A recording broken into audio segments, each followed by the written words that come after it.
মুমিনদেরকে বলা হয়েছে তোমরা কখনো হতাশ হবে না, কারণ তাকদীর লেখা হয়ে গেছে, হতাশার কোনো কারণ নাই। একটা প্রবণতা আমরা সমাজে দেখছি আত্মহত্যার।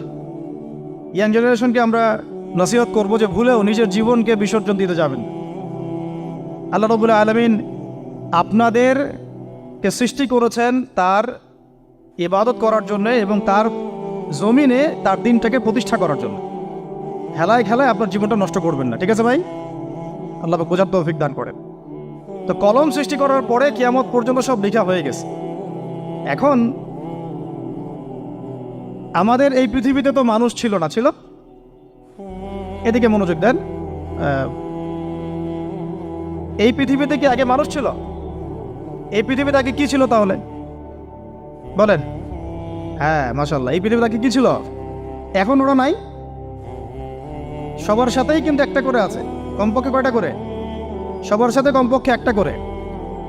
আর কোন কোন জায়গা আছে যেখানে জিনের বড় বড় আখড়া আছে। পৃথিবীতে যে জায়গাগুলো থেকে ইসলাম বিরোধী অপতৎপরতাগুলো চলে, ওখানে জিনের আখড়া বেশি। কথা বুঝতে পারছেন? তো জিন জাতিকে আল্লাহ পাক ধ্বংস করে দিয়েছেন তাদের পাপের কারণ, আল্লাহ দ্রোহিতার কারণে, অবাধ্যতার কারণে। এখন আল্লাহ রাব্বুল আলামিন ইরাদা করলেন পৃথিবীতে আমাদেরকে সৃষ্টি করবেন, মানে মানুষকে সৃষ্টি করবেন। আল্লাহ পাক তার সমস্ত ফেরেশতাদেরকে একত্রিত করলেন। ঘটনাটা কিন্তু খুব ইন্টারেস্টিং। আমি জানি এখানে ওলামায়ে কেরামও আছেন, তবে আমি সবার জন্য প্রযোজ্য হয় এমন কথা বলারই চেষ্টা করছি, কারণ অনেকে হয়তো এগুলো নাও জানতে পারে। তো আল্লাহ পাকের ভাষায় আমি যদি বলি, আল্লাহ রাব্বুল আলামিন বলছেন, বা'দা আউযু বিল্লাহি মিনাশ শাইতানির রাজীম, ওয়াইয ক্বালা রাব্বুকা লিল মালাইকা ইন্নী জাইলুন ফিল আরদি খলিফা। হে নবী মুহাম্মদ সাল্লাল্লাহু আলাইহি ওয়াসাল্লাম, তুমি স্মরণ করো সেই সময়ের কথা যখন আল্লাহ তোমার রব সমস্ত ফেরেশতাদেরকে ডেকে বলেছিলেন যে ইন্নী জাইলুন ফিল আরদি খলিফা, আমি জমিনে মানে পৃথিবীতে আমার খলিফা পাঠাতে চাই। কি পাঠাতে চাই? আরো জোরে বলেন। আল্লাহ পাক বলেননি পৃথিবীতে মানুষ পাঠাতে চাই, পৃথিবীতে নতুন কোনো মাখলুক পাঠাতে চাই। আমাদেরকে আল্লাহ পাক সম্মানের শব্দে সম্মানিত করেছেন, বিশেষায়িত করেছেন। আমাদেরকে বলেছেন আমরা আল্লাহর খলিফা, আমরা আল্লাহর খলিফা। এখন আমরা আল্লাহর খলিফা, কিন্তু পৃথিবীতে মানুষ খিলাফা শব্দ সহ্য করতে পারে। হ্যাঁ, কি অদ্ভুত না? এটা কোরআনের কি শেষের দিকে আছে না প্রথম দিকে আছে? সূরা বাকারার একদম শুরুর থেকে 3টা 4টা 5টা পৃষ্ঠা উল্টালে দেখবেন এই একটা আছে। কোরআন তাহলে শুরু থেকে কখনো খুলেও দেখেনি সে ব্যক্তি। প্রমাণ হলো এটা, সে খুলেও দেখে নাই, অথবা দেখলেও সে এড়িয়ে গেছে। আল্লাহ পাক আমাদেরকে বললেন যে পৃথিবীতে আমি আমার খলিফা পাঠাতে চাই। তাহলে আদম আলাইহিস সালামকে আল্লাহ পাক মুহাব্বতের শব্দে, সম্মানের শব্দে বিশেষায়িত করলেন কি বলে? সুবহানাল্লাহ, সুবহানাল্লাহ। আর খলিফা কাকে বলে এটা আমি আপনাদেরকে বোঝাচ্ছি একটা দোয়া থেকে। এই যে গাড়িতে করে আমরা বাসা থেকে আসলাম বা যখন কোনো সফরে যাই, আমরা একটা দোয়া পড়ি, সুবহানাল্লাযী সাখখারা লানা হাযা ওয়া মা কুন্না লাহু মুকরিনিন ওয়া ইন্না ইলা রাব্বিনা লামুনকালিবুন। এতটুকু তো পড়ি নাকি? বা এগুলো পড়তে হবে? বইমেলায় এসেছি শুধু লেকচার শোনার জন্য না, ছবি তোলার জন্য না। আজকে জীবনটা পরিবর্তন করার নিয়াত করে যাইতে হবে, ঠিক আছে ভাই? বই প্রকাশ করা, ছাপানো, বিক্রি করা, লেখা, এর চেয়ে বড় কথা আমার জীবনটা ইলমের আলোয় আলোকিত করা। আমি বই লিখলাম ধরেন একটা, আমার মধ্যে সেই আমল নাই, লাভ নাই। লাভ আছে? আমি বই ছাপাইছি 100, 200, 500, 1000, আমি নিজেই আমল করি না, হবে? আগে আমল জরুরি। ইলমের সাথে আমলটা খুব বেশি জরুরি। আলেম তাকেই বলা হয় যে ইলম অনুযায়ী আমল করে। তাহলে আল্লাহ পাক বলেন লিমা তাকুলুনা মা লা তাফআলুন, তোমরা এমন কথা কেন বলো যে আমল নিজেরাই করো না? কাবুরা মাকতান ইনদাল্লাহ আন তাকুলু মা লা তাফআলুন, আল্লাহর কাছে সবচেয়ে গর্হিত একটা অপরাধ তোমরা একটা কথা বলবা কিন্তু আমল করবা না। তো দোয়াটা মুখস্থ করবেন। এই দোয়ার নিচে একটা অংশ আছে, আল্লাহুম্মা আনতা সাহিবু বিস সাফারি। আমার কথাটা শুনেন, খলিফার অর্থটা বুঝেন। অনেকে তো অনেকভাবে ব্যাখ্যা করে আর কি। আল্লাহুম্মা আনতা সাহিবু ফিস সাফারি, আল্লাহ তুমি এই সফরে আমার সাথী। সফরে বের হওয়ার সময় দোয়া পড়ছি আমরা, আল্লাহুম্মা আনতা সাহিবু ফিস সাফারি, আল্লাহ তুমি এই সফরে আমার সাথী। ওয়াল খলিফাতু ফিল আহলি ওয়া মালি, আল্লাহ আমি তো বাসায় নাই, আমার বাসার আহাল মালের খলিফা হচ্ছে তুমি আল্লাহ। তাহলে খলিফা শব্দতে কি বুঝলেন? আল্লাহ আমার বাসার আহাল মালের খলিফা মানে কি? আমার স্থলাভিষিক্ত তুমি আল্লাহ, আমি ওখানে নাই বাসায়, আমি সফরে বের হয়ে গেছে, আমার স্ত্রী, আমার সন্তান, আমার মাল, আমার জান, এগুলোর দায়িত্ব তোমার, তুমি খলিফা। কত চমৎকার দোয়া। তাহলে পৃথিবীতে আমি আমার খলিফা পাঠাতে চাচ্ছি, তার অর্থ কি? আল্লাহ রাব্বুল আলামিন এই পৃথিবীতে আমাদেরকে তার প্রতিনিধি বানিয়েছেন। সুবহানাল্লাহ, সুবহানাল্লাহ। তাহলে আমরা নিজেদের আত্মপরিচয় ভুলে গেলাম যে আমরা আল্লাহর প্রতিনিধি পৃথিবীতে, তাই না? আমরা এখন আব্রাহাম লিঙ্কনের পূজা করতেছি। আব্রাহাম লিঙ্কনের পূজা তো বুঝেন না আপনারা, এটা হচ্ছে ওই যে সোকল ডেমোক্রেসির পূজার। আদতে প্রকৃত গণতন্ত্র বলে কিছু নাই এই বিশ্বের মধ্যে, যা আছে এগুলো তথাকথিত আর কি, স্লোগান জাস্ট, আর কিছু না। এটা যারা চর্চা করে তারাও জানে, আমাদের কাছে তারাই বলে। আদতে এই আপনার কমিউনিজমের কথা বলেন, এই লেনিন স্টেলিনারিজমের কথা বলেন, আপনি মুসলিনের কথা বলেন, চাইনিজ দর্শনের কথা বলেন, রাশিয়ান দর্শনের কথা বলেন, আর এই যে আরেকটা কি চলতেছে সেকুলারিজমের কথা বলেন, ন্যাশনালিজমের কথা বলেন, এগুলো একটা তাত্ত্বিক মতবাদ শুধুমাত্র। প্রকৃত মতবাদগুলো আপনি পাবেন বিশুদ্ধ যেগুলো কোরআন এবং হাদিসেই, এর বাইরে নাই। তা আমরা কিন্তু আল্লাহর খলিফা পরিচয় দিতে এখন দ্বিধাবোধ করতেছি।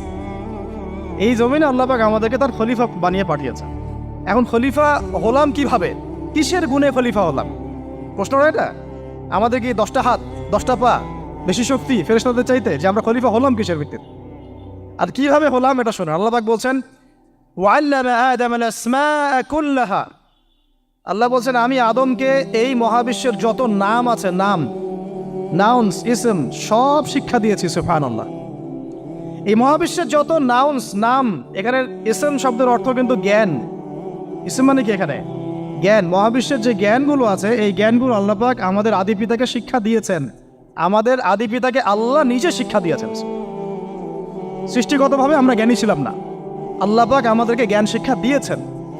আমরা ফিলোসফির বইগুলো খুললে দেখবেন ওখানে বুদ্ধিবাদ নামে একটা মতবাদ আছে। মানে তারা বলে যে মানুষ সৃষ্টিগতভাবেই একজন বুদ্ধিদীপ্ত প্রাণী। এটা ভুল কনসেপ্ট। সৃষ্টিগতভাবে আমাদের মধ্যে জ্ঞান ছিল না, আল্লাহ পাক আমাদেরকে জ্ঞান শিক্ষা দিয়েছেন। কথা বুঝতে পারছেন? একটা মতবাদ তাদের আছে অভিজ্ঞতাবাদ, মানে মানুষ অভিজ্ঞতা থেকেই শিখে। আরেকটা আছে সমন্বয় মতবাদ, আপনারা তো এগুলো অনেকে পড়েছেন হয়তো। এর বাইরে যে একটা মতবাদ আছে যে আল্লাহর পক্ষ থেকে ওহী ভিত্তিক মানুষ জ্ঞান শিখে, এই মতবাদ কোনো দার্শনিকের বইয়ে স্থান পেল না। কি আফসোস, কি আফসোস। অথচ মুসলিম ঘরের দার্শনিক তারা। আমরাও পড়েছি ভাই, 4 বছর এই কারণে গেলেই। কি আফসোস, আল্লাহ পাকের ওহীর পক্ষ থেকে যে জ্ঞান আসতে পারে এইটা কনসেপ্টই নাই। অথচ এখানে কোরআনে আল্লাহ পাক বলছেন ওয়াল্লামা আদামাল আসমাআ কুল্লাহা, আমি আল্লাহ আদমকে সমস্ত নাম শিক্ষা দিয়েছি। সুবহানাল্লাহ।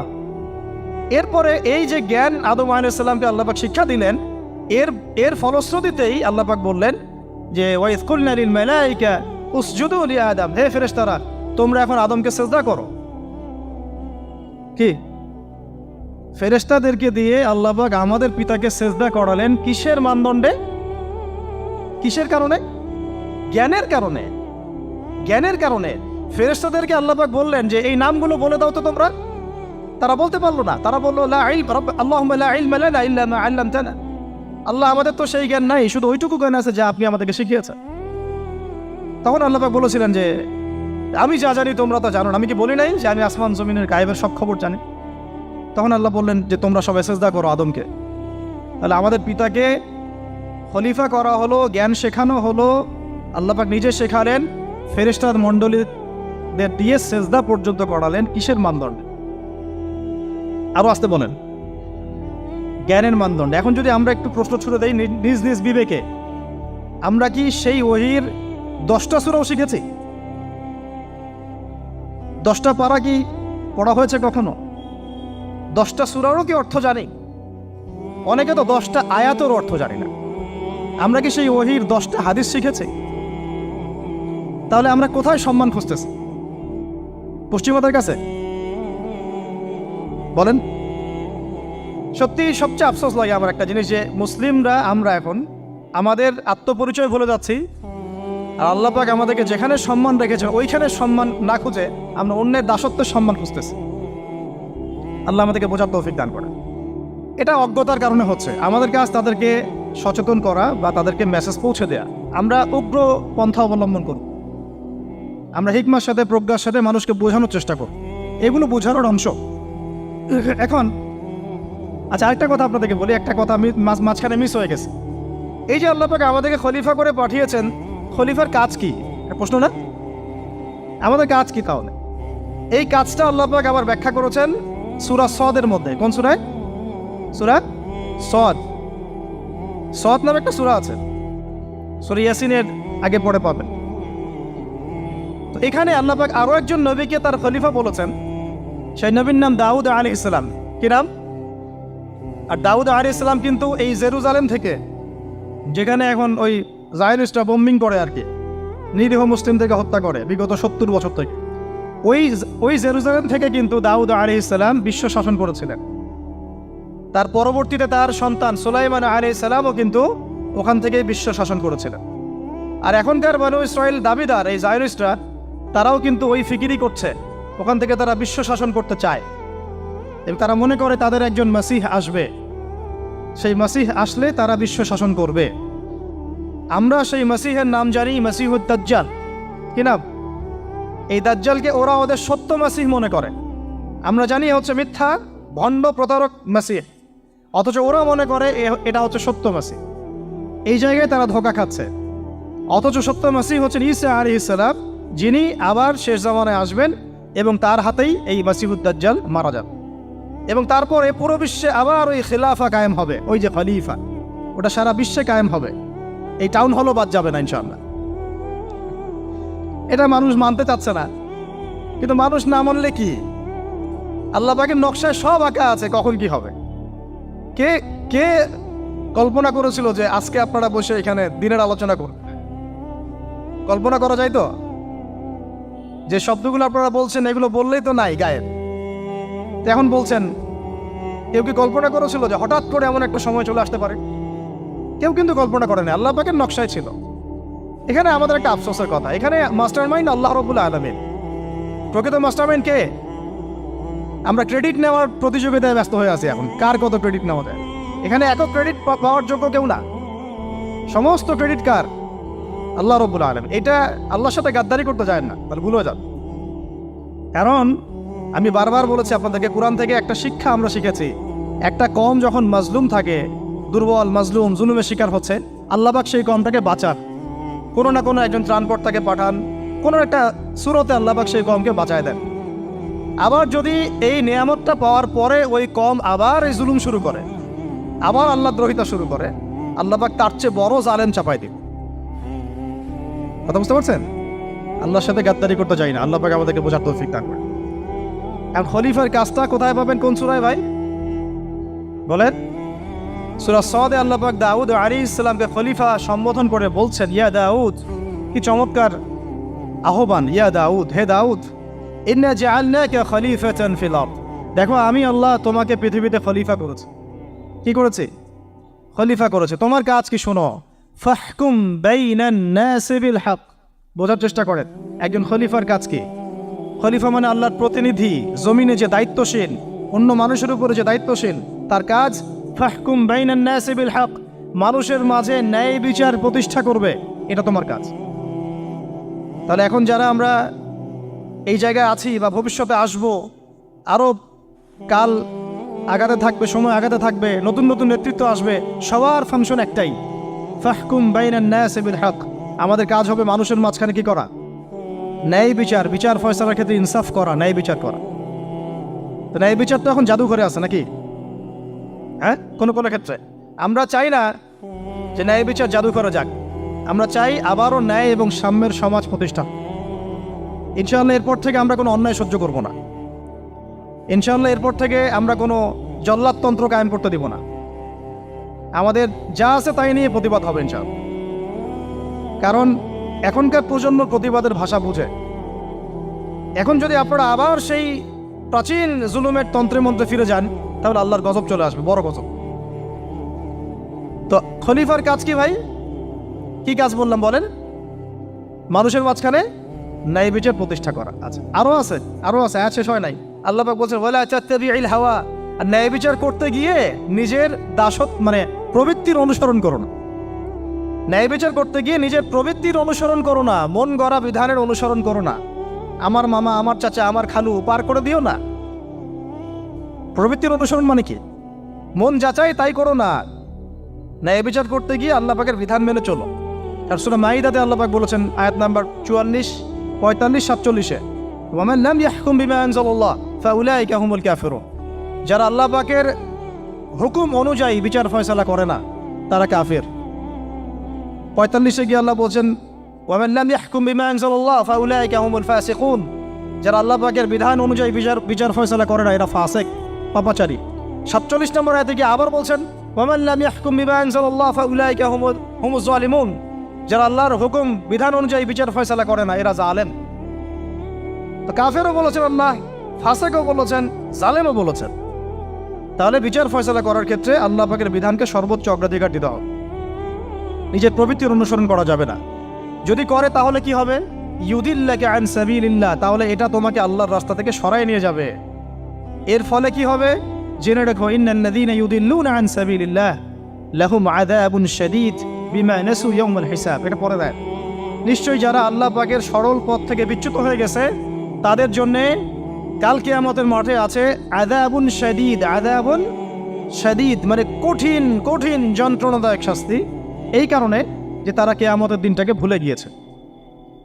শাদীদ এর অর্থটা কি এটা বোঝার জন্য আপনাকে সূরা হাদীদ পড়তে হবে। কোন সূরা? আসলে কোরআনের আয়াতগুলো হচ্ছে আকাশের তারার মতো। তারা দেখবেন আকাশের, তারা দেখাও সুন্নত। ইসলাম তো রসকসহীন ধর্ম না রে ভাই, সবকিছুই আছে এখানে। আসলে আমরা জানি না বলে আমরা মনে করি যে এখানে কোনো বিনোদনই নাই, তাই না? এই গান বাজনা না করলে কি হয়? মন শান্তি হয়? এরকম একটা ভাব। যদি আপনি কোরআনের ভিতর ঢুকে যান, আপনার হৃদয়ে এমন নূর আসবে, এমন তৃপ্তি আসবে যে ওগুলো আপনার শুনতে ইচ্ছা করবে না। আপনি কান বন্ধ করে ফেলবেন, নিজেই বলতেই হবে না। এখন কিছু নতুন ইসলামিস্ট আসছে, তারা এগুলোকে ইসলামের অন্তর্ভুক্ত বলে মনে করার দাবি করতেছে যে এগুলো তো নিষেধ নাই, এগুলো তো নিষেধ করা হয় নাই। কতটুকু জানেন ইসলাম সম্পর্কে আপনি? না জেনে কেন কথা বলেন? নবী সাল্লাল্লাহু আলাইহি ওয়াসাল্লাম রাস্তা দিয়ে হাঁটছেন, ওই সময় তো অনেক পূজা অর্চনা ইত্যাদি হতো মক্কায়।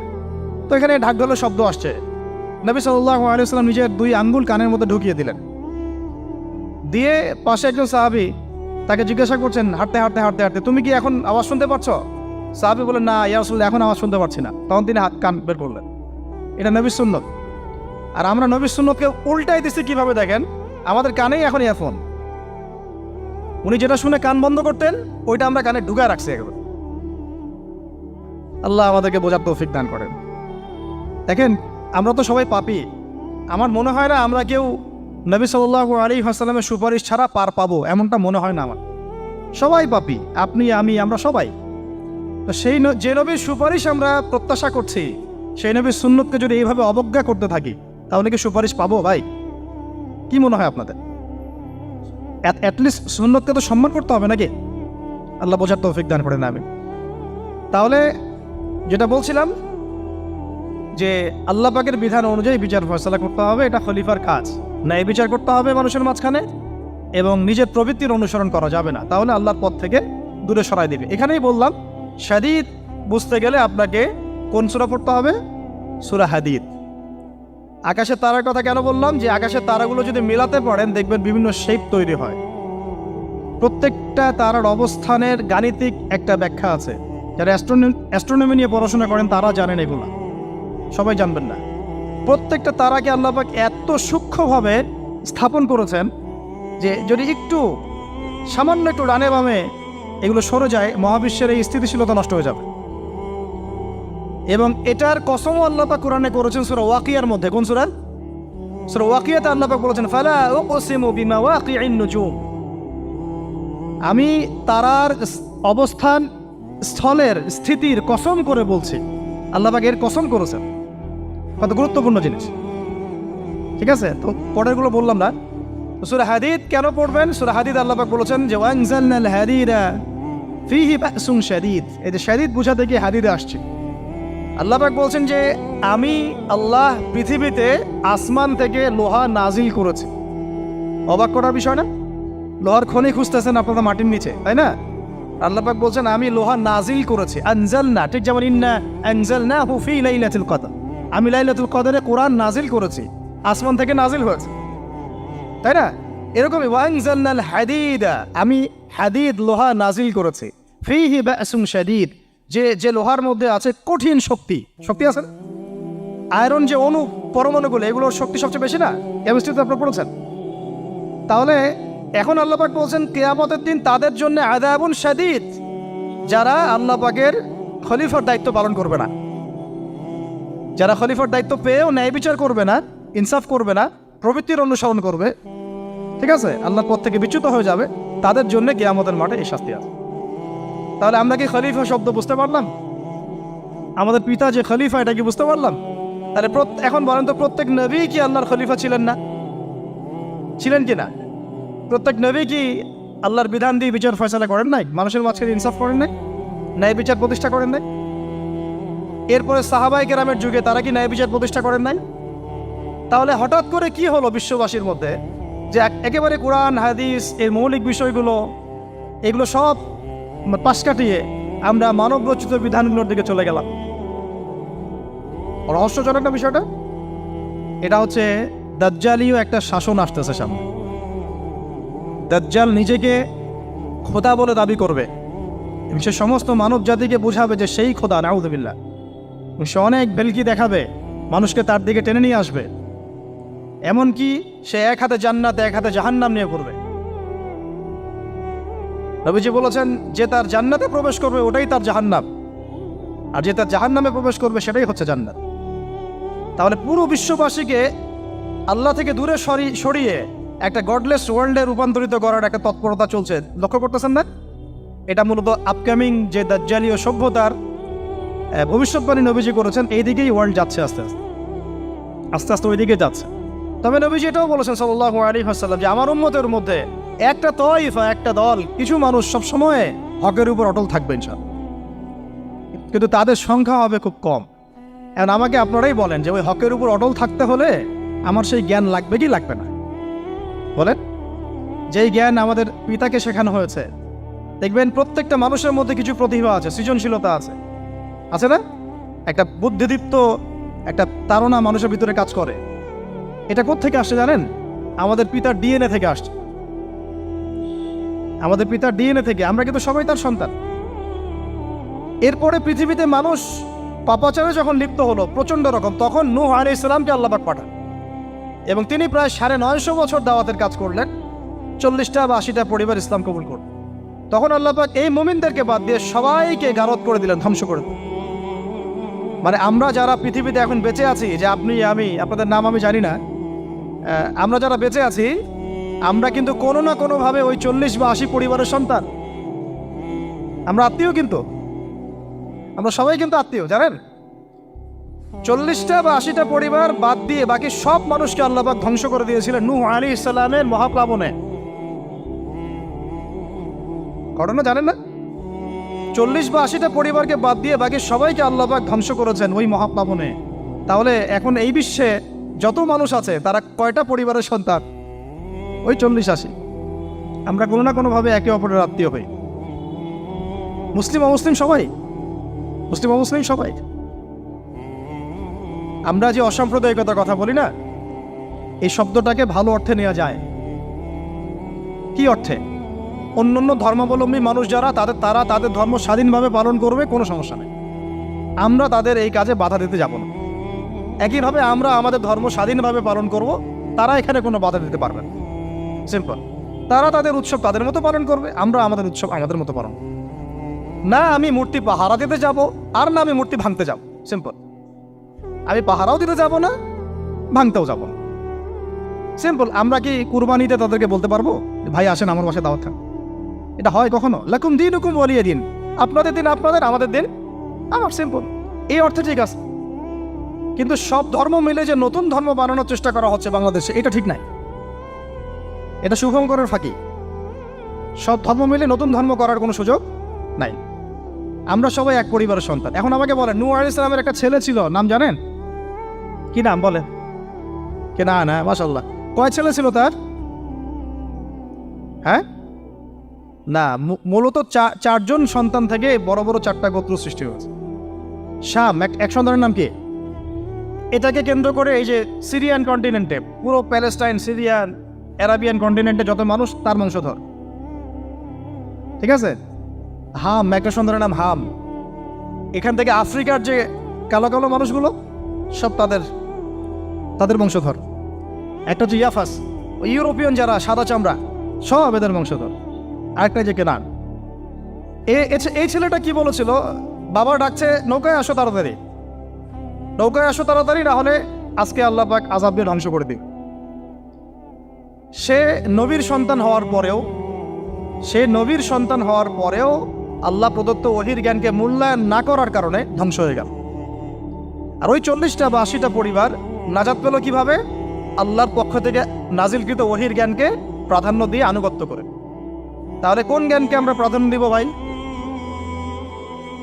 আমি বলছি না যে আমরা দুনিয়াবী জ্ঞানগুলোকে শিখবো না, ওই প্রসঙ্গে আমি একটু পরে আসছি যে আমরা শিখবো এবং কিভাবে শিখবো, কতটুকু শিখবো। আগে এই অংশটুকু শেষ করি। ঠিক একইভাবে আপনারা কি আদ জাতির নাম জানেন? আদ, সামুদ। ওই যে সৌদি আরব এখন যেখানে লাইন বানাচ্ছে, লাইন প্রজেক্ট, ওই আল-ওলা বলে, আল-ওলা লাইন প্রজেক্ট বানাচ্ছে, দেখবেন অনলাইনে। ওই জায়গা দিয়ে নবী সাল্লাল্লাহু আলাইহি ওয়াসাল্লাম তাবুক যুদ্ধের সময় গিয়েছিলেন।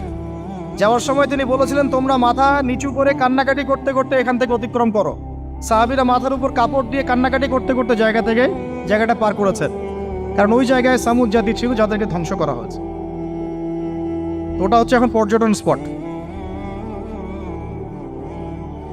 সুবহানাল্লাহ। তো আদ এবং সামুদ জাতিকে আল্লাহ পাক ধ্বংস করলেন, কিন্তু তাদেরকে করেন নাই যারা ওহীর জ্ঞানকে প্রাধান্য দিয়েছেন। ইব্রাহিম আলাইহিস সালাম কোন জ্ঞানের বদৌলতে আল্লাহকে চিনলেন? মানব রচিত জ্ঞান নাকি আল্লাহর পক্ষ থেকে নাজিলকৃত জ্ঞান? বলেন। মূসা আলাইহিস সালাম কোন জ্ঞানের বদৌলতে ফিরআউনের মতো এই যে কি বলবো প্রতাপশালী একজন শাসকের সামনে দাঁড়িয়ে বুক ফুলিয়ে ইসলামের দাওয়াত দিলেন? কোন জ্ঞানের আলোকে? ওহীর জ্ঞান। আর ওহীর জ্ঞান যখন নাজিল করা হয়েছে তখন তিনি দোয়াটা পড়ছিলেন, রব্বি ইশরাহ লি সাদরি ওয়া ইয়াসসির লি আমরি ওয়াহলুল উকদাতাম মিন লিসানি ইয়াফকাহু কওলি। প্রত্যেক নবী, ইউসুফ আলাইহিস সালাম কারাগারে 12 বছর থেকেছেন। কত বছর? 12 বছর। আমাদের অনেক ভাই এরকম 5 বছর, 7 বছর, 10 বছর, 12 বছর থেকেছে আছে। এমনও মানুষ আছে, এখন বলা যায় তাই বলে, যে ওই যে একটা শব্দ শুনেছেন আয়না ঘর, ওখানে দীর্ঘদিন ছিল, তারপরে নাই, কোথায় গেছে আল্লাহই ভালো জানে। ইউসুফ আলাইহিস সালামও এরকম কারাগারে ছিলেন। কত বছর? 12 বছর। কিন্তু আল্লাহ পাক তাকে এমন একটা জ্ঞান শিক্ষা দিয়েছিলেন, তিনি স্বপ্নের ব্যাখ্যা বলতে পারতেন, যে কোনো স্বপ্নে। রাজা স্বপ্ন দেখলেন যে 7টা গাভী, জীর্ণ শীর্ণ গাভী, মোটা তাজা গাভীকে খেয়ে ফেলছে, স্বপ্নের ব্যাখ্যা কেউ দিতে পারেন। কিন্তু ওই জেলখানায় 2জন ছাড়া পাওয়া মানুষ, ছাড়া পাইছে 2জন আর কি, 2জনের মধ্যে একজন বেঁচে আছে, একজন নাই। মানে 2জন বসে বসে ইউসুফ আলাইহিস সালামকে বলছিলেন যে আমরা একটা স্বপ্ন দেখলাম যে আমার মাথায় রুটি আছে, পাখি এসে রুটি খেয়ে ফেলছে। আর আমি স্বপ্ন দেখলাম যে আমি শরাব পান করাচ্ছি, ব্যাখ্যা কি ইউসুফ? তোমাকে সত্যবাদী বলে জানি। ইউসুফ আলাইহিস সালাম বললেন, তোমার মাথায় রুটি যেটা খেয়ে নিচ্ছে তার মানে তোমাকে শুলদণ্ড দেওয়া হবে, আর তুমি যে পানি পান করাচ্ছ তার মানে তুমি নাজাত পাবে, ছাড়া পাবে। হলেও তাই। আর যে নাজাত পাবে তাকে ইউসুফ আলাইহিস সালাম বলে দিলেন যে তুমি রাজদরবারে গিয়ে আমার কথা বলো, আমার কথা আলোচনা করো। তো সে ভুলে গিয়েছিল। পরে যখন এই স্বপ্নটা দেখলো বাদশা, তখন বাদশা সবাইকে ডাকলো, ডেকে বললো যে এই গাভীর স্বপ্নের ব্যাখ্যা কি? তখন এই ব্যক্তির মনে পড়ছে, আরে ইউসুফ তো ব্যাখ্যা দিতে পারে। সে গিয়ে ইউসুফ আলাইহিস সালামকে ডেকে নিয়ে আসতেছে যে এই রাজা স্বপ্ন দেখছে, ব্যাখ্যা কি? স্বপ্ন কিন্তু আপনার কাছে শুনে একটা স্বাভাবিক মনে হচ্ছে, আরে গাভীর আবার স্বপ্নের কি ব্যাখ্যা? তখন ইউসুফ আলাইহিস সালাম ব্যাখ্যা দিলেন যে 7 বছর ফসল ফলবে আপনাদের এলাকায়, তারপরের 7 বছর হবে দুর্ভিক্ষের সময়। কিসের সাথে কিসের ব্যাখ্যা? এই জ্ঞান কে শিখালেন তাকে? এই ইন্টারপ্রিটেশনের জ্ঞান কে শিখালেন? তাহলে জ্ঞানের মূল উৎস কে? আমার কথা বলার উদ্দেশ্য কি বুঝতে পারছেন? যত জ্ঞান তার মূল উৎস কে? স্বপ্ন একটা জ্ঞান, যদি সেটা সত্য হয়। আর জেনে রাখবেন, কিয়ামতের আগে আগে মুমিনদের স্বপ্ন বেশি বেশি সত্য হবে। ঠিক আছে? মূসা আলাইহিস সালামকেও সেই আল্লাহই জ্ঞান শিক্ষা দিলেন। ঈসা আলাইহিস সালাম এই কুষ্ঠরোগীর গায়ে হাত বুলালে ভালো হয়ে যায়। হ্যাঁ, অন্ধ ব্যক্তির মানে চোখে হাত বোলালে ভালো হয়ে যায়।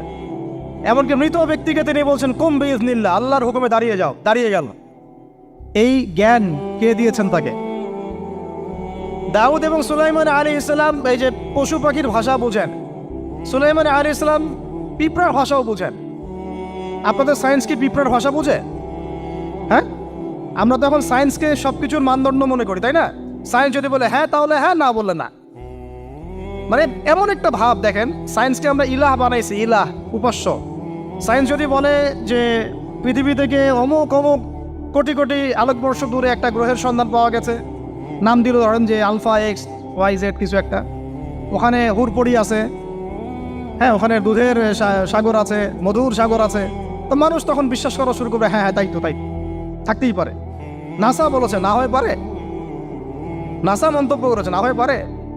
ওরকম যদি বলে অনেক দূরে একটা আগুনের একটা বিশাল ইয়া পাওয়া গেছে, গ্রহ পাওয়া গেছে, ওখানে আযাব দেওয়া হয়, শাস্তি দেওয়া হয়, ওখানে অন্য মাখলুক আছে, ওদের ভাষায় এলিয়েন আর কি, মানুষ বিশ্বাস করে।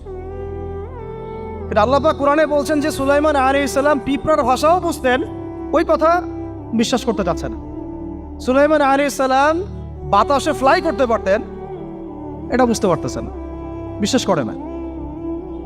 তাহলে ওই প্রযুক্তি না থাকলে এয়ারক্রাফট কিভাবে আবিষ্কার করলেন? যে প্রযুক্তিগুলো পৃথিবীতে চলে গেছে ইতিমধ্যে, ওগুলো ভবিষ্যতেও আসতে পারে। যেমন একটা প্রযুক্তির কথা বলি, সুলাইমান আলাইহিস সালাম বসে আছেন, একজনকে বললেন না সাবার রানী বিলকিসের সিংহাসন কে নিয়ে আসতে পারবে? একজন বললো যে আপনি উঠে দাঁড়াইতে যতক্ষণ সময় লাগে এর মধ্যে নিয়ে আসুন। উনি বললেন যে হবে না, এটাতে হবে না, তুমি স্লো, তুমি 3G 4G না, এত স্লো স্পিডে আমার হবে না। এই কথা বলেন নাই, মজা করলাম আর কি। আমাদের ইউটিউবাররা আবার এই অংশ কাট করে আবার প্রচার করে দিতে পারে। দেখেন কিসের সাথে কি ব্যাখ্যা করলো। কোরআনকে 3Gর সাথে তুলনা করলেন আবু তহাদ না, ব্যাস কাম সারা দেশে ওইটাই ইস্যু তখন। মহা মুসিবত, মানে বাঙালি জাতির মধ্যে দিন প্রচার করা। আমাদের সালাফদের ভাগ্য ভালো যে তারা আগেই, মানে এই প্রযুক্তি আসার আগেই দুনিয়া থেকে তারা চলে গেছে। মুশকিল না, যত ইস্যু এগুলোর কারণেই সৃষ্টি হয়। তো যাই হোক, প্রসঙ্গে আসি, কোথায় ছিলাম ভাই, যে কথা হারায় ফেললাম। হ্যাঁ, আরেকজন বললেন যে না, আপনি চোখের পলক ফেলতে যতক্ষণ লাগে এর মধ্যে দেখবেন সিংহাসন সামনে। সুবহানাল্লাহ, কি প্রযুক্তি বলেন! এই প্রযুক্তির সামনে কি বিশ্ববাসী যেতে পেরেছে? দেখেন সুলাইমান আলাইহিস সালামের বাতাসে ফ্লাই করাটা কিন্তু এখন পৃথিবীতে খুব কমন হয়ে গেছে। আমরা সবাই ফ্লাই করতেছি বাতাসে, তাই না? যদি আপকামিং কোনো সময় আপনি দেখেন যে এইরকম চোখের পলকেই একটা বস্তু আরেকটা জায়গা থেকে এক জায়গায় চলে আসতেছে, আমি অবাক হব না ইনশাআল্লাহ। কারণ কোরআনে অতীতে এই ঘটনার দলিল আছে। বুঝাতে পারতেছি না? এক কথায় সমস্ত জ্ঞানের মূল উৎসকে। এরপরে আসেন, অত আর লম্বা করছি না, আমাদের নবী মুহাম্মদ সাল্লাল্লাহু আলাইহি ওয়াসাল্লাম আসেন, আমরা তো তার উম্মত। 23 বছরে, একটু মনোযোগ দেন, এটা আলোচনার লাস্ট পার্ট, ঠিক আছে? 23 বছরে তিনি পুরো জাহেলিয়াতকে পরিবর্তন করে দিয়েছেন। কত বছরে? 23 বছর। আপনারা কি জানেন যে আইয়ামে জাহিলিয়াতে আসলে কি কি সমস্যা ছিল? কেন ওই যুগটাকে আমরা জাহিলিয়াত বলি? বেসিক্যালি 5-6টা সমস্যা ছিল। কয়টা? 5-6টা। 1 নম্বর শিরক। 1 নম্বর কি? আমার সাথে বলেন। শিরক আমাদের ওয়ার্ল্ডে নাই, এটা তো গ্লোবাল শিরক চলতেছে এখন। শুধু ধর্মীয় শিরক চলতেছে না, কিন্তু এখন শিরক হচ্ছে পলিটিক্সে, শিরক হচ্ছে ইকোনমিক্সে, শিরক এডুকেশনেও আছে, শিরক কালচারের মধ্যেও আছে। কথাগুলো বুঝতে হবে একটু গভীরভাবে। তখন সমস্যা ছিল রিবা, সুদ। এখন নাই। রিবা ছাড়া কোনো সিস্টেম আছে এখন ওয়ার্ল্ডে? আমি গতকালকে একটা হাদিস মোতালা করছিলাম সুদ সংক্রান্ত। নবীজি বলেছেন সাল্লাল্লাহু আলাইহি ওয়াসাল্লাম যে একটা যুগ আসবে সামনে, সুদবিহীন কোনো মানুষই চলতে পারবে না। যে চলতে চাইবে তার গায়েও সুদের ছিটা ফোটা গিয়ে লাগবে। আসে নাই সেই যুগ? সুবহানাল্লাহ, কিভাবে তিনি এত স্পেসিফিকলি কথাগুলো বলতে পারেন? নিশ্চয়ই তিনি এমন একজন সত্তার কাছ থেকে জ্ঞান পেয়েছেন যিনি সব জানেন, অতীত বর্তমান ভবিষ্যৎ, তাই না? এমনকি নবীজি বলেছেন ইমামুল মাহদির সময় যে 10 জন ঘোড়সাওয়ার বের হবে এবং তারা গিয়ে খোঁজ নিতে যাবে যে দাজ্জাল বের হয়েছে কিনা, নবীজি বলছেন আমি সেই 10 জনের নামও জানি, তাদের বাবার নামও জানি। সুবহানাল্লাহ, সুবহানাল্লাহ। কিয়ামতের মাঠে আলী রাদিয়াল্লাহু আনহু, আবু বকর রাদিয়াল্লাহু আনহু, ওমর, উসমান রাদিয়াল্লাহু আনহুম আজমাইন, তাদের হিসাবটা কেমন হবে ওইটাও নবী সাল্লাল্লাহু আলাইহি ওয়াসাল্লাম আগেই বলে দিয়েছে। সবচেয়ে দ্রুত হিসাব হবে এই উম্মতের আলী ইবনে আবি তালিব রাদিয়াল্লাহু আনহু। যাবেন, বেরোবেন, শেষ। কি মানুষ, তার জীবনীটা পড়ে দেখবেন। আমি শেষের দিকে বলে দিব আপনাদেরকে আজকে, এবং এটা রেকর্ডেড থাকবে, ইনশাল্লাহ অনলাইনে দিয়ে দিব, যে আপনারা কোন কোন সাবজেক্টের বই কিনবেন। বইমেলা তো শুধু মানে আসলেন একটা র্যান্ডমলি বই কিনলেন এমন না, টপিক ধরে ধরে সাবজেক্ট ওয়াইজ বই কিনতে হবে। ঠিক আছে ভাই? বই কেনার পিছনে টাকা পয়সা খরচ যদি না করেন, মানে দিনের জন্য অর্থ ব্যয় করার মানসিকতা না থাকে, এলেম পাওয়া যাবে। অনেক মুহাদ্দিস নিজের গায়ের জামা খুলে দিয়ে পর্যন্ত বই নিয়ে বাসায় গিয়েছে, জানেন? তাদের সমস্ত সম্পত্তি বিক্রি করে দিয়েছেন বই কেনার জন্য। আজকে সকালে আমাদের এক ভাই মজাকারা করছিলেন যে আমারই এক ওস্তাদ, বাংলাদেশের অনেক বরেণ্য একজন আলেমে দিন, প্রবীণ আলেমে দিন, তার কথা আলোচনা হচ্ছিল যে তিনি কিতাব পড়তে পড়তে পড়তে হঠাৎ একটা কিতাব তিনি খুঁজে পাচ্ছেন না। তো ছাত্রদেরকে পাঠালেন যে খুঁজে নিয়ে আসো তো, কোথায় আছে, কেউ খুঁজে পায় না। তিনি নাকি ওযু করে এসে নামাজ, 2 রাকাত নামাজ পড়ে বাচ্চার মতো হাউমাউ করে কান্নাকাটি শুরু করলেন, আল্লাহ আমার সেই কিতাব কোথায় গেল, আমার কিতাবটা এনে দেয়। তলাবুল ইলম কাকে বলে দেখেন, ইলমের তালেব, ইলমের ছাত্র কাকে বলে? এই যে ইলমের ছাত্র, আমরা কি ছাত্র হইতে পারছি? একটা বইয়ের দাম যদি দেখি 100 টাকা, বাস আমাদের গায়ে লাগে। 100 টাকা দিয়ে তো আপনার গার্লফ্রেন্ডকে নিয়ে বসতে গায়ে লাগে না, বসলে তো 500 টাকা চলে যায়। আর এখনকার মেয়েরা তো খায়ও বেশি ডেটিংয়ের সময়, আনটি, তাই না? অনেকে দেখা যায় যে এটাকেই প্রফেশন বানায় ফেলছে না। জিনা থেকে বাঁচতে হবে, জিনা থেকে বাঁচতে না পারলে কলবে আল্লাহ নূর আসবে না। আল্লাহ পাক আমাদের কথাগুলো বোঝার তৌফিক দান করেন, আমিন। জিনা, আবার বলছি, জিনা থেকে বাঁচতে হবে, অন্যথায় কলবে নূর আসবে না। আল্লাহ পাক আমাদেরকে বোঝার তৌফিক দান করেন, আমিন। কোথায় ছিলাম ভাই? বলেন। 1 নাম্বার কি ছিল? শিরক। 2 নাম্বার রিবা, সুদ। ওইটা বলতে গিয়ে হাদিসটার কথা বলেছিলাম। এই সুদটা কি এখন বেশি না কম? এখন সুদ মানুষ খাচ্ছে, যুক্তিও দিচ্ছে যে এই যুগে এখন সুদ না খাইলে কি চলে। একদিন একটা মসজিদে বয়ান করছিলাম, তো মসজিদে বয়ানের মাঝখানে একজন দাঁড়ায় গেল, দাঁড়ায় আমাকে বলছে যে উস্তাদ, হুজুর বুঝলাম আপনার সব কথা ঠিক আছে, এখন আমার 1 লাখ টাকা ধার লাগবে, আমি কোত্থেকে নিব? বলেন, আসলে উত্তর দিবেন কি? হ্যাঁ, সুদের ক্ষতিকর বিষয়গুলো যেমন বলতে হবে, সুদবিহীন ব্যাংকিং সিস্টেম এবং অর্থনৈতিক ব্যবস্থাও তো চালু করতে হবে। সেটা কি? সেটা হচ্ছে যাকাত। সেটা কি? যাকাত, সাদাকা এবং কর্জে হাসানা, এগুলো তো চালু করছি না আমরা শুধু কথা বলছি তাত্ত্বিক যে সুদ হারাম। আমিও তো অনেক জায়গায় বলছি, কারণ বলতে হচ্ছে, না আপনারা জানাতে তো হবে। সুদের পাপের সবচেয়ে নিম্ন শাখা হচ্ছে মায়ের সাথে জেনা করা, সর্বোচ্চ শাখা হচ্ছে আল্লাহ এবং তার রাসূলের সাথে যুদ্ধ করা। একটা হাদিস বুখারীতে এরকমও আসছে, বুখারীতে কি তিরমিজিতে, আমি রেফারেন্সটা বলে যাচ্ছি, তবে হাদিসটা সহিহ। নবী সাল্লাল্লাহু আলাইহি ওয়াসাল্লাম বলেছেন, যে ব্যক্তি 1 দিরহাম সুদ খায় সে যেন 36 বার জেনা করে। আর আপনারা তো জানেন, এটা আমার বলার দরকার নাই, 4 শ্রেণীর মানুষকে নবীজি অভিশাপ দিয়েছেন, যে নিজে খায়, তারপরে যে সুদ দেয়, যে লিখে রাখে, যে সাক্ষী থাকে। আমি বলতে যাচ্ছি, আইয়ামে জাহিলিয়াতে এই সুদটা ছিল, আমাদের এই বর্তমান ওয়ার্ল্ড অ্যাফেয়ার্সে নাই। বাংলাদেশ একটা কান্ট্রি হিসেবে চিন্তা করবেন না, আপনি গ্লোবালি চিন্তা করবেন, কারণ এখন একটা দেশ স্বতন্ত্রভাবে চলতে পারে না। ওয়ার্ল্ড ব্যাংকের সাথে আপনাকে ডিল করতে হবে, IMF এর সাথে। আমি যদি প্রেসিডেন্ট হই, তা আমাকে করতে হবে, আপনি হলে আপনাকে করতে হবে। তো কথা বলে তো শুধু কথা বলে লাভ নাই, আপনার বিকল্পটা কি? আসলে বিকল্প ব্যবস্থাটা কি? এটা তো মূল কথা। ইকোনমিক্স নিয়ে কতগুলো কিতাব আছে এখানে, ইসলামিক ইকোনমিক্স নিয়ে আমরা কতগুলো কিতাব ছাপাইছি, বর্তমান ওয়ার্ল্ড অ্যাফেয়ার্স নিয়ে আমরা কতগুলো কিতাব ছাপাইছি। নবী সাল্লাল্লাহু আলাইহি ওয়াসাল্লাম বলেছেন, শেষ জামানার সবচাইতে আমার উম্মতের উপর ভয়াবহ ফিতনা হচ্ছে মাসিহুদ দাজ্জাল। কি নাম বলেন? এখন আপনি আমাকে মাদ্রাসার পুরো সিলেবাসে কন্টেন্টে আমাকে দাজ্জাল নিয়ে একটা ফ্যাকাল্টি দেখান, আছে? কয়টা কিতাব আছে? সবচেয়ে ভয়াবহ ফিতনা নবীর মুখে, নিজের মুখে বল, সবচেয়ে ভয়াবহ, এর চেয়ে ভয়াবহ কোনো ফিতনা আসে নাই, আসবেও না। তো এখন আপনি আমাকে বলেন যে এই ফিতনা সংক্রান্ত কতগুলো কিতাব আপনার কাছে আছে বাসায়, বলেন। তাহলে গ্যাপস আছে না আমাদের মধ্যে? গ্যাপ ফিল আপ করতে হবে। কথাগুলো বলার উদ্দেশ্য হচ্ছে গ্যাপটা ফিল আপ করা। তো এই রিবার সমস্যাটা এখনও আছে। আল্লাহ পাক আমাদেরকে রিবা মুক্ত জিন্দেগি দান করে না।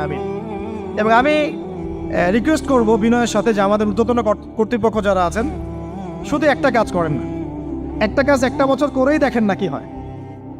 প্রত্যেকটা মুসলিম, অমুসলিমদের কথা বলছেন, যেহেতু এটা খিলাফা স্টেট না, সেহেতু অমুসলিমরা এখানে জিজিয়া দিবে না। খিলাফা স্টেটে অমুসলিমরা জিজিয়া দেয়, এটা তো খিলাফা স্টেট না, এটা তো ডেমোক্রেটিক স্টেট এবং সেকুলার স্টেট। শুধু মুসলিমদের কাছ থেকে যাদের নিসাব পরিমাণ সম্পদ হয়েছে জাকাত দেওয়ার, সবার কাছ থেকে রাষ্ট্রীয়ভাবে বাধ্যতামূলক জাকাত নেন, দেখেন না অর্থনীতি সচল হয় না, হয় না। একটা বছর নিয়ে দেখেন না কি হয়। কেউ এই উদ্যোগ গ্রহণ করতে পারতেছে না। কেন হচ্ছে না আমরা বুঝতে পারতেছি না। কর্জে হাসানার এনজিও চালু করা যায়। আমরা অনেক সংগঠন করছি, সোশ্যাল, অরাজনৈতিক ইত্যাদি রাজনৈতিক। আমরা ইকোনমিক এনজিও খুব একটা করতে পারছি, কিন্তু এই জায়গাগুলো দখল করে ফেলছে। দেখেন কারা কারা, নাম বলতে যাচ্ছি না। এবং যারা যারা দখল করছে তারা কিন্তু এখন রাষ্ট্রের অনেক বড় বড় জায়গা হস্তক্ষেপ করতেছে। ইভেন ট্রান্সজেন্ডারের মতো ইস্যু কিন্তু তারা ঢুকাই দিচ্ছে, ঢুকায় না। উত্তরবঙ্গ জুড়ে, পুরো উত্তরবঙ্গ ঘুরে আসেন, দেখেন কাদের তৎপরতা বেশি। নীলফামারীতে সফর করে দেখলাম যে ওখানে একটা গ্রামের মধ্যে 24টা এনজিও কাজ করতেছে, শুধুই সব। তারপরে মানুষ তামাক চাষ করে খাচ্ছে। একটা দল দাবি করতেছে নবী সাল্লাল্লাহু আলাইহি ওয়াসাল্লাম ছাড়াও আরও নাকি নবী আসতে পারে, নাউযুবিল্লাহ। এবং ওই যে মির্জা গোলাম আহমেদও তাদের অন্তর্ভুক্ত। মানুষ ওই দলের নাম লেখাচ্ছে চাকরির জন্য, ব্যবসা করতেছে তারা দেশের মধ্যে। আরে ভাই, শুধুমাত্র তাত্ত্বিক কথাবার্তা না, আসলে আমাদের সংগ্রামটা কিন্তু বহুমুখী। শুধু ইলম অর্জন তো একটা বেসিক জিনিস, এই বেসিকটাই এখনো হচ্ছে না আমাদের। ইলম অর্জনটা বেসিক জিনিস, এটাই হচ্ছে না। এরপরে আপনার অর্থনীতি সমৃদ্ধ করা, সংস্কার করা, সমাজ সংস্কার করা, রাজনৈতিক অঙ্গনগুলোর মধ্যে যে অরাজকতা, এগুলোকে সংস্কার করা, কত কাজ আমাদের। কিন্তু আমরা কিন্তু একটা জায়গাতেও স্থির নাই। ইভেন একটা মাসালাতেও আমরা এক জায়গায় আসতে পারতেছি না, ঐক্যবদ্ধ হতে পারতেছি না। আমরা খুবই ব্যাকডেটেড চিন্তা করতেছি এই জায়গাতে। অথচ আমাদের উচিত ছিল এই প্রবলেমগুলোকে আরও 30-40 বছর আগেই সলভ করা। তাহলে এখন হয়তো আপনি ভালো কিছু পেতেন। আমাকে একটা প্রতিষ্ঠান দেখান যেখানে নুরানি থেকে নিয়ে, মানে নুরানি থেকে দাওরা বা ক্লাস নার্সারি থেকে মাস্টার্স, এরকম সিলসিলায় ইসলামিক শিক্ষা এবং জেনারেল শিক্ষাকে একত্রিত করে একটা সিলেবাস মেনটেন করে পড়ানো হচ্ছে। আমাকে কয়েকটা প্রতিষ্ঠানের নাম বলেন, আমি ওখানে আমার মেয়েকে ভর্তি করাবো। আমাকে দেন, রেডিমেড দেন, আমার ছেলেকে ভর্তি করাবো। আমরা ফিকির করতেছি না। এটা হওয়া উচিত ছিল বিগত 30 বছর আগেই। আমি আপনাদেরকে বলি যে প্রকাশনা সংস্থার ভাইরা আছেন অনেকে এখানে। ধরেন আমাদের রংপুরের কোনো ভাই আপনাদেরকে পুরো 1 বিঘা জমি দিল, বা ধরেন 5 বিঘা জমি দিয়ে দিল, ঠিক আছে? আর আমরা সবাই মিলে দেশবাসীর কাছ থেকে টাকা কালেক্ট করে একটা কনস্ট্রাকশন দাঁড় করে, প্রতিষ্ঠান দাঁড় করালাম। একেবারে অনার্স, মানে নুরানি থেকে নিয়ে, মানে প্লে গ্রুপ থেকে নিয়ে মাস্টার্স, এরকম ফ্যাকাল্টি আর করলাম। এখন ভাই আপনারা যারা বই প্রকাশ করতেছেন, আমাকে কি আপনারা বই দিতে পারবেন? প্রত্যেকটা ক্লাসে আমি কোন কোন বই পড়াবো পারবেন? আমাকে কি সিলেবাস দিতে পারবেন? কথা বলেন। প্লে গ্রুপে কোন কোন বই পড়াবো আমাকে দেন। নার্সারিতে দেন, STD 1-এ দেন, 2-তে দেন, 3-তে দেন, 5-এ দেন। এভাবে আপনি আমাকে ক্লাস 10 পর্যন্ত দেন। তারপরে কি আপনি আমাকে অনার্স, মাস্টার্স, এই ফ্যাকাল্টিগুলো আলাদা আলাদা, এগুলো কি ইউনিভার্সিটি আদলে আপনি কি আমাকে সাজা দিতে পারবেন? আমরা জায়গা দিব, টাকা দিব, প্রতিষ্ঠান করে দিব। প্রকাশনা সংস্থা থেকে কি আমরা এতটুকু পেতে পারি? তাহলে কাজের ক্ষেত্র আসলে কোনগুলা? আজকে আদনান ভাইয়ের একটা বই নিয়ে পড়তেছেন, কালকে অমুক ওস্তাদের একটা বই নিয়ে পড়তেছেন, আজকে এইটা, কালকে সেইটা। কনস্ট্রাকটিভ পড়াশোনাটা কোথায়? ধরেন এই যে আমাদের এক ভাই, পরিচিত ভাই, ওই ভাই যদি বলে যে আমি ভাই একসময় দিনের পথে ছিলাম না, এখন ইসলামের পথে আসছি, তো আমি এখন আলেম হইতে চাই। কি হইতে চাই? আলেম হইতে চাই, কিন্তু আমার মাদ্রাসায় পড়ার কোনো সুব্যবস্থা নাই। আচ্ছা, এখন কি তাকে আমরা 5 বছর বা 10 বছরের মধ্যে আলেমের সমপর্যায়ে নিয়ে যেতে কি পারবো? সেই সিলেবাস কি আমার কাছে আছে? বলেন। অথচ বিশ্বাস করেন, আরবি ভাষা না জানলে কেউ কোরআন জানতে পারবেই না। আমি এখন এটা শক্ত করে বলি যে কোরআন শেখা যেমন ফরজ, আরবি ভাষাটা শিক্ষা করাও ওয়াজিব। এখন আমাদের 80% জেনারেল শিক্ষিত ছেলেপেলে কিভাবে আরবি শিখবে? কিভাবে তারা আকীদা শিখবে? কিভাবে তারা কোরআনের তাজবিদ শিখবে, তাদাব্বুর শিখবে, তাফসির শিখবে, হাদিসের এরাব দেওয়া শিখবে, এবারত পড়া শিখবে, কিভাবে তারা নাহু সরফের জ্ঞান অর্জন করবে, কিভাবে তারা উসুলের জ্ঞান অর্জন করবে, কিভাবেই বা তারা বড় বড় ধরেন ফেকা শাস্ত্রের জ্ঞান, তারপরে এদিকে উসুলে হাদিসের জ্ঞান, তাফসিরের জ্ঞান, আরও বড় বড় ফ্যাকাল্টিগুলো, কিভাবে তারা বড় পর্যায়ের আলেম হবে আমাকে বলেন। প্রোডাক্ট দেন, প্রোডাক্ট, এবং এমন এমন আলেমের প্রোডাক্ট যে আলেমরা সারা ওয়ার্ল্ডকে ডিল করতে পারে, মানে ইন্টারন্যাশনাল স্কলার। এখান থেকে যাবে ইউকেতে গিয়ে দাওয়াতি কাজ করে আসবে, অস্ট্রেলিয়ায় গিয়ে দাওয়াতি কাজ করে আসবে, মালয়েশিয়ায় গিয়ে দাওয়াতি কাজ করে আসবে, আন্তর্জাতিক মানের আলেম আমরা কি জেনারেল শিক্ষিত ব্যাকগ্রাউন্ড থেকে তৈরি করতে পারবো? পারছি কি? আর আপনারা আমাকে বলেন তো ভাই, যে কত পার্সেন্ট মানুষ জেনারেল শিক্ষিত আর কত পার্সেন্ট মানুষ মাদ্রাসায় শিক্ষিত? কাদের পরিসংখ্যানটা বেশি? তারা কি, তাদের কোনো অবদান রাখার কোনো সুযোগ নাই? এখন যদি এই ক্লাসিক্যাল পড়াশোনা না হয়, ইলমের এই গভীরতায় না যায় এবং বড় বড় ওলামায়ে কেরামদের সোহবতে তারা না আসে, তাহলে কিভাবে তারা বিশুদ্ধ ইসলাম শিখবে আর প্রচার করবে আর প্রতিষ্ঠা করবে? তো প্রশ্ন কিছু করে গেলাম। আজকে প্রশ্নগুলো রেখে যাচ্ছে এই কারণে, যেগুলো নিয়ে আপনারা ভাববেন যে আপনারা আমাকে একটা ইসলামিক ইউনিভার্সিটি করার মতো বইপত্র আমাকে বানায় দেন না। দায়িত্ব নেন কেউ, আপনারা সবাই মিলে দায়িত্ব নেন। আমি এখানে একটা স্কুল আছে আমাদের ছোট্ট, তহাজিন নুরাইন ইসলামিক স্কুল। এই স্কুল আমরা করেছি প্লে, নার্সারি, কেজি 1, 2, 3, 4, 5 এতটুকু। ট্রাইলিঙ্গুয়াল, মানে বাংলা মিডিয়াম, আর Bangla medium English version, medium না ইংলিশ ভার্সন, আর অ্যারাবিক। এই সিলেবাসটুকু করতে, এই 8টা ক্লাসের সিলেবাস করতে আমাকে 7 দিন 8 দিন একেবারে বাংলা বাজার ঘাটাঘাটি করে, ওই আমরা আগে তো ইংলিশ মিডিয়ামে পড়াশোনা করতাম, ওই অক্সফোর্ডের বই ঘাটাঘাটি করো, ব্রিটিশ কাউন্সিলের বই ঘাটাঘাটি করো, তারপরে ওদের ম্যাথামেটিক্স, ওদের সায়েন্স, আবার এই মাদ্রাসার অ্যারাবিক, আবার এই সরকারি কারিকুলামের বই, এগুলো ঘাটতে ঘাটতে ঘাটতে একটা সিলেবাস আমরা দাঁড় করাতে পারছি। মাত্র 5টা ক্লাস পড়তে পারবে। এরপরে এটা করতে গিয়ে যে দেখলাম যে আসলে এগুলোর যে এত ঘাটতি আছে বাজারে, রেডিমেড কোনো প্রোডাক্ট এগুলোর নাই। ঘুরে ফিরে কি সেই আমরা একই জিনিসই চর্চা করতে থাকবো, নাকি আমরা একটু বহির্বিশ্বে যেভাবে দিন প্রচার হচ্ছে এই মান দিতে পারি? এটা আমাদের উচিত না করার কাজটা? হ্যাঁ, এটা তো আমাদের হাতে রাষ্ট্রীয় ক্ষমতা নাই, থাকলে না হয় উপরের লেভেল থেকে এগুলো করা যায় খুব সহজ। বরং উপরের লেভেলে যারা আছেন তারা তো আরও ট্রান্সজেন্ডার ঢুকাচ্ছেন, আপনারা তো এলজিবিটি ঢুকাচ্ছেন। তাহলে এই কাজগুলো কাদের করতে হবে? তাহলে বেসরকারিভাবে করতে হবে। এখন আমরা যারা বইকে ভালোবাসি, জ্ঞানকে ভালোবাসি, আল্লাহকে ভালোবাসি, রাসূলকে ভালোবাসি, চাই যে আমরা যা করছি আমাদের পরের প্রজন্মটা মানুষের মতো মানুষ হোক। কাজ কি কম না বেশি আমাদের বলেন? সেই ক্ষেত্রে কাজগুলো কিন্তু ওইভাবে হচ্ছে না ভাই। একটা বিষয়ের বই সবাই ছাপাচ্ছি, কেন? কি দরকার আছে? একটা বিষয়ের বই আমি সবাই ছাপাচ্ছি। একটা জিনিস, একটা হিস্ট্রি, একটা কিতাব, অনেকগুলো প্রকাশনী আপনারা করতেছেন। একই বই ফাইজুল কালাম সবাই করতে আছে। একটা বই তাসাউফ আত্মশুদ্ধি, অনেক প্রকাশনী করতেছে, কপি করতেছে। ভাই আমাদের কি কাজ? কি দুনিয়ার স্বার্থ উদ্ধার করা, না আমার দিনের কোনো খেদমত? আমার কথায় মাইন্ড করবেন না, আমি মাইন্ড করার মতো কথা বলছি না। আমি বলছি আপনাদেরকে আরও যেন কনস্ট্রাকটিভ হয় কাজগুলো। মানে আপনাদের সাথে আমি বসবো ইনশাল্লাহ আবার আলাদা করে, যে একটা আমাকে পুরো শিক্ষা ফর্মুলা আমাকে দিবেন, মানে প্রত্যেকটা ক্লাসের বই রেডি করে দিবেন, যাতে আমরা প্রতিষ্ঠান বানালেই একদম পুরা কমসে কম ক্লাস 1 থেকে 10 ঢেলে দিতে পারি, আমার পরিশ্রম করতে না হয়। ওখানে বাংলা মিডিয়ামের বই থাকবে, ইংলিশ মিডিয়ামেরও থাকবে, এবং অ্যারাবিক তো থাকবেই। একটা গঠনমূলক সিলেবাস, যেটা পড়লে আমার ছেলে মাশাআল্লাহ হাফেজও হবে, এদিকে মাশাআল্লাহ সে ইংরেজিতেও দক্ষ হবে, সায়েন্সেও দক্ষ হবে। এক পর্যায়ে যখন সে এসএসসি পাস করবে, সে দেখবেন যে যার রাস্তা বেছে নিচ্ছে। বেস আমি তাকে করে দিছি 10 পর্যন্ত। এখন সে ডক্টর হোক আর ইঞ্জিনিয়ার হোক, আর না হয় যদি আল্লাহর খলিফাই হয়, কোনো সমস্যা নেই। সমস্যা আছে? এটা দরকার ছিল ভাই, আরও 30 বছর আগেই দরকার ছিল। আমরা যেটা পাই নাই, এটা আমাদের আফসোস। আর এই জেনারেল ব্যাকগ্রাউন্ড থেকে এইরকম জায়গায় উঠে এসে এই যে এগুলো কথাগুলো বলা বা এই কাজগুলো করা, এগুলো সবাইকে হয়তো আল্লাহ পাক এভাবে কবুল নাও করতে পারে। এর পিছনে অনেক গল্প থাকে, অনেক হিস্ট্রি, অনেক ত্যাগ, অনেক আত্মত্যাগ, এগুলো সবাই হতে পারবে না। কিছু মানুষ বের হয়ে আসছে, ডক্টর জাকির নাইক তো সবাই হতে পারে নাই, পারছে? তো এই জিনিসগুলো আমাদের বুঝতে হবে যে আমভাবে সবাই সব কিছু করতে পারবে না।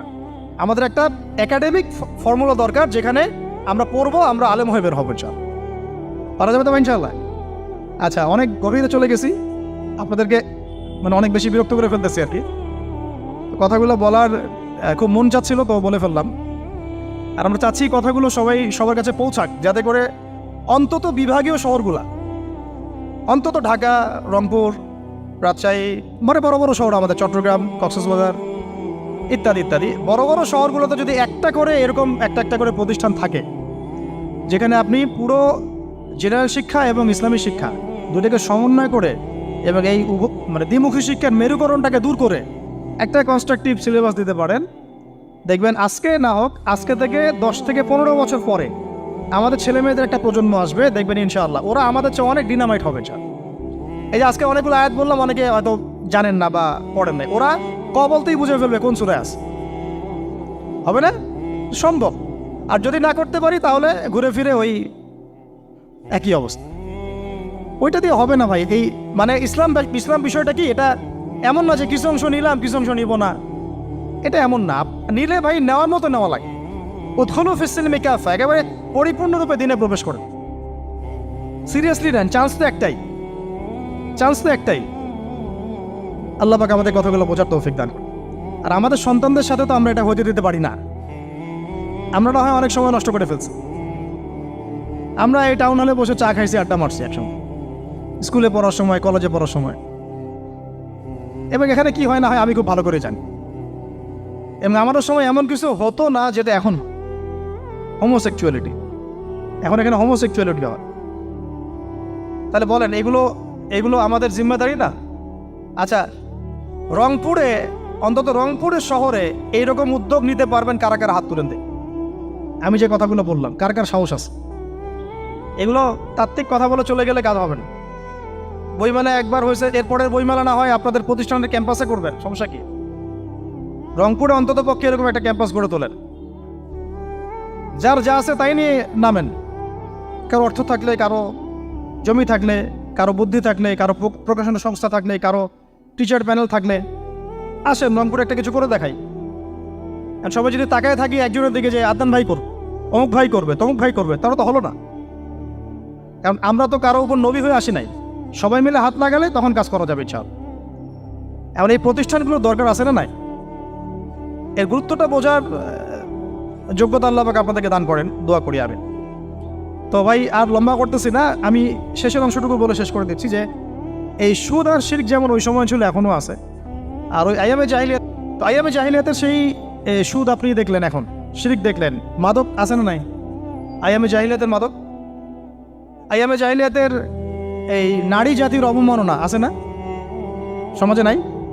ব্যাখ্যা করতে যাচ্ছি না, আপনারা জানেন সব। আর আইয়ামে জাহিলিয়াতে ছিল একটা গোত্রীয় হানাহানি, দ্বন্দ্ব, মারামারি, এখন সমাজে নাই? এটাই তো চলতেছে এখন সমাজে। তো এখন এই জাহেলিয়াতের সমাজটাকে মাত্র 23 বছরের মধ্যে আমাদের নবীজি চেঞ্জ করে দিয়েছে। কত বছর? এখন আপনারা আমাকে বলেন তো যে তিনি কি কোনো জাদু করছেন?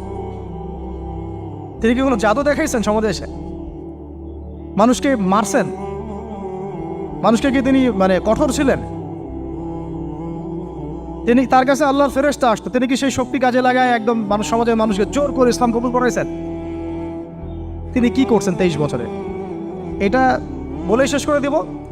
তবে তার আগে শুধু এতটুকু বলবো, 23 বছর পরের মক্কাটাকে একটু দেখেন। 23 বছরের পরের মক্কাটাকে একটু দেখেন। ওই মক্কাতে কি কোনো শিরক আছে? হ্যাঁ, 23 বছর পরের মক্কা, ওখানে কি কোনো শিরক আছে? ওখানে কি কোনো সুদ আছে? কোনো মাদক আছে? বলেন, কোনো নারীর অবমাননা আছে? কোনো গোত্রীয় হানাহানি আছে? তার 23 বছরের মধ্যে পুরো সমাজটাই চেঞ্জ করলেন কিভাবে? জাদু তো করেন নাই, মানুষকে তো অত্যাচার করেন নাই, কটু কথাও বলেন নাই, এমনকি তিনি কারো গায়ে হাতও তোলেন নাই, তাই না? একটা কাজই তিনি করেছেন, সেটা হলো এই যে কোরআন এবং সুন্নাহর যে জ্ঞান, এই ওহীর জ্ঞানটাকে তিনি সবার মাঝখানে ছড়াই দিয়েছেন। এই তো কাজ। তারপরে সেই জ্ঞান যখন মানুষ শিখেছে, তার উপরে আমল করেছে, এবং সেই জ্ঞান এর উৎস আল্লাহ রাব্বুল আলামিন তার কাছে আত্মসমর্পণ করেছে, নবীর কাছ থেকে আত্মশুদ্ধি অর্জন করেছে, এবং হালাল খেয়েছে, পরিবার গঠন করেছে, প্রজন্মকে তৈরি করেছে, সৎ কাজে আদেশ করেছেন, অসৎ কাজে নিষেধ করেছেন, প্রয়োজনে কখনো হিজরত করেছেন, কখনো মার খেয়েছেন, কখনো সবর করেছেন, কখনো বা জিহাদও করেছেন। এভাবে আস্তে আস্তে পুরো আরবের মধ্যে দিনটা প্রতিষ্ঠা হয়ে গেল। তাহলে মূল উৎসটা কী ছিল? জ্ঞান। মূল উৎসটা কী ছিল বলেন? জ্ঞান। আর এই জ্ঞানটার চর্চায় আমাদের সবাইকে করতে হবে। আল্লাহ পাক আমাদেরকে তৌফিক দান করে দেন। এর চর্চা করতে গেলে আমাদের সমাজে এখন দুইটা রাস্তা, এর বাইরে আপনি কোনো রাস্তা দেখবেন না, হয় মাদ্রাসা ব্যাকগ্রাউন্ড অথবা জেনারেল ব্যাকগ্রাউন্ড, এই তো। সমন্বিত কোনো প্রচেষ্টা খুব বেশি দেখা যাচ্ছে। আজকে আমার কথা বলার মধ্যে একটা অন্যতম একটা গুরুত্বপূর্ণ পার্ট হচ্ছে সমন্বিত প্রচেষ্টা এখন থেকে নেওয়া উচিত। এতে আপনারা এগ্রি করেন না করেন না? যদি এগ্রি করেন তাহলে প্রত্যেকটা জায়গায় এরকম কিছু কিছু প্রতিষ্ঠান গড়ে তোলার চেষ্টা করেন। ইনশাআল্লাহ আজকে না হোক, আজকে থেকে 10-15 বছর পরে ফলাফল পাওয়া যাবে। ঠিক আছে ভাই? আল্লাহ পাক আমাদেরকে বোঝার তৌফিক দান করেন। শেষ করার আগে খালি কয়েকটা সাবজেক্ট বলবো। এখন যারা জেনারেল স্টুডেন্ট, আপনাদের তো মাদ্রাসায় যাওয়ার কোনো সুযোগ নাই, বা গেলেও আপনারা একাডেমিক্যালি পড়তে পারেন না। তাই আমি কয়েকটা সাবজেক্ট বলে দিচ্ছি, এই সাবজেক্টগুলো ধরে ধরে বই কিনবেন এই বইমেলা থেকে। ঠিক আছে? অন্তত প্রত্যেকটা সাবজেক্টের একটা করে বই কিনবেন। রাজি আছেন? রাজি নাই? অন্তত প্রত্যেকটা সাবজেক্টের একটা করে বই কিনবেন। সাবজেক্ট 1 নম্বর হচ্ছে আল কোরআন। 1 নম্বর কি? আপনাকে কোরআন তেলাওয়াত করা শিখতে হবে। কোরআন তেলাওয়াত শেখার কি বই আছে খুঁজে বের করেন। আর এটা একা শিখতে পারবেন না, এটা নিয়ে গিয়ে কোনো ওস্তাদের কাছে বসে পড়তে হবে। এটা খুব খেয়াল রাখবেন আপনারা, একা একা বই পড়ে কখনো আলেম হয়ে যাওয়া যাবে না, বরং তখন বিভ্রান্ত হওয়ার সুযোগ বেশি থাকে। বই থাকবে, এটা আপনার গাইডেন্স, কিন্তু আপনার একজন মুরব্বী আলেম লাগবে। যে কোনো কাজ মুরব্বীদের সাথে মশওয়ারা না করে করলেই সমস্যা। কারণ আমরা তো দিন সম্পর্কে তেমন কিছু জানিই না রে ভাই। সমুদ্রে ডুব দিলে বুঝবেন যে গভীরতা কত বেশি। এখন আমরা ডুবই দেই নাই, এই জন্য মনে হয় যে আমি সবই জানি। ঠিক আছে? ডুব না দিলে আমার কাছে মনে হয় যে আমি তো সবই জানি। ডুব দিলে বুঝবেন যে আপনি কিছুই জানেন না, আমি কিছুই জানি না। 1 নম্বর সাবজেক্ট ভাই কোরআনের তেলাওয়াত শিখতে হবে। রাজি আছেন তো ইনশাল্লাহ? তাহলে এই বইগুলো কিনেন। 2 নম্বর হচ্ছে এই কোরআনের মানে ব্যাকরণ শেখার বইগুলো কিনবেন। কোরআনের ব্যাকরণ শেখার আরবি ভাষা সাহিত্যের বই কিছু কিনবেন। এই বইগুলো আপনাকে ওস্তাদদের কাছে গিয়ে পড়তে হবে। ঠিক আছে? এরপরে কিনবেন কোরআনের কিছু তাফসির, সহজ। মনে করেন একটা তাফসির নেন সহজ। কেউ মারিফুল কোরআন কিনেছেন, হয়তো কেউ সহজে অনুবাদ হয়েছে জালালাইন একটা কিনেছেন, কেউ হয়তো তাওজিউল কোরআন কিনেছেন। একটা তাফসির বাসায় রাখেন অন্তত। ঠিক আছে? এটা হলো 3টা। 4 নম্বর হচ্ছে হাদিসের অন্তত একটা বই কিনেন আজকে। হাদিসের সহজ কিতাব কিনবেন। অনেকে দেখা যায় যে ভাই একেবারে হেদায়েত পেয়ে সহিহ বুখারী নিয়ে বসে যান। একেবারেই গলত কাজ আপনাদের, একেবারেই গলত কাজ। সহিহ বুখারী পড়তে গেলে 12 বছর সময় লাগে মানুষ। ওই লেভেলে যাইতে একটা মানুষের 12 বছর সময় লাগে। ওটা সবার প্রথমে ওটা খুললে তো আপনি হাদিস বুঝবেনই না। মনে হবে যে হাদিস কোরআনের সাথে সাংঘর্ষিক, এরকম মনে হবে। সহজ থেকে 1 লাফে কি আমরা ক্লাস 10-এ যাই? আগে তো ক্লাস 1-এ ভর্তি হয়েছেন, তাহলে হাদিসের শাস্ত্রে আসছেন, আগে বুখারী ধরতে গেলেন কেন? সবার আগে আপনি মৌলিক কিছু হাদিসে আরবাইন কিনেন, ফয়জুল কালাম কিনেন, আস্তে আস্তে আপনি বুলুগুল মারামে যান, রিয়াদুস সালিহিনে যান, মিশকাতে যান, আস্তে আস্তে আপনি তিরমিজি নাসাই করতে করতে সহিহ বুখারীতে যাবেন, সমস্যা নাই। ঠিক আছে? হাদিস আরেকটা বললাম, কটা হলো? 4টা-5টা। হ্যাঁ, আগে বল কি? কোরআন, আরবি ভাষা সাহিত্য, তারপরে তাফসীর আর হাদিস। 4টা বলেছে। 5 নম্বর হচ্ছে সিরাত। 5 নম্বর কি? নবীর জীবনী যে পড়ে নাই সে নবীকে চিনে না। নবীর জীবনী না পড়লে না কোরআন বুঝতে পারবে না আর হাদিস বুঝতে পারবে। তো নবীর জীবনের অন্তত একটা বই কিনে যান এখান থেকে, অন্তত একটা। 60টা কি 70টা নবীর জীবনী আছে এই বইমেলাগুলোতে, খুলে দেখেন। আমার কাছে সবগুলোই আছে। এই চট্টগ্রামে ভাইরা যখন ছিলেন লালখানে কয়দিন আগে, আমি ভাইদের কাছ থেকে বই কিনেছি, নিজে কিনেছি প্রায় 70,000 টাকা একদিনেই। আর ওনারা আমাকে হাদিয়া দিয়েছেন মনে হয় আরো 30,000 টাকার হবে। তো এক পুরো বই ব্যাগ গাড়ি ভর্তি। তো প্রায় 60, আমি গুনে দেখলাম যে প্রায় 50 থেকে 60টা সিরাতের কিতাব আছে বাজারে। একটা তো কিনেন, অন্তত একটা সিরাতের কিতাব তো অন্তত কিনেন। তারপরে ইসলামের ইতিহাসের বই কিনেন। 6 নম্বর ইসলামের ইতিহাসের বই কিনেন। 7 নম্বর ইতিহাস না জানলে কিন্তু আমরা শেকড় চিনতে পারবো না। 7 নম্বর হচ্ছে এই 4 খলিফার জীবনী, সাহাবীদের জীবনী, তাবেঈদের জীবনী, ইমামদের জীবনী, এগুলো কিনেন। 8 নম্বর হচ্ছে ইসলামী অর্থনীতির কিছু বই কিনেন, ইসলামী অর্থনীতির। 9 নম্বর হচ্ছে এই ইসলামিক জিওপলিটিক্সের কিছু বই কিনেন। এই বইগুলো কিছুটা কম, আমি এটা ভাইদেরকে বলবো যে এগুলো ছাপানোর চেষ্টা করেন বেশি বেশি। আর 10 নম্বর হচ্ছে ইসলামী ফিকহের যে মাসলা মাসাইলগুলো জানার জন্য কিছু বই আছে, এইগুলো। এই 10টা সাবজেক্টের বই একটা একটা করে কিনে বাসায় চলে। আর একটা নসিহত করবো, বরেণ্য আলেমদের বই পড়বেন। মানে আমি একটা বই ধরেন কালকে বের করে ফেললাম, ভাই আবু তো আদনান ভাই লিখছে বলেই যে আপনাকে ওটা কিনতে হবে জরুরি না, এটা জরুরি না। সবার আগে আপনি বরেণ্য আলেমদের বইগুলো আগে পড়বেন।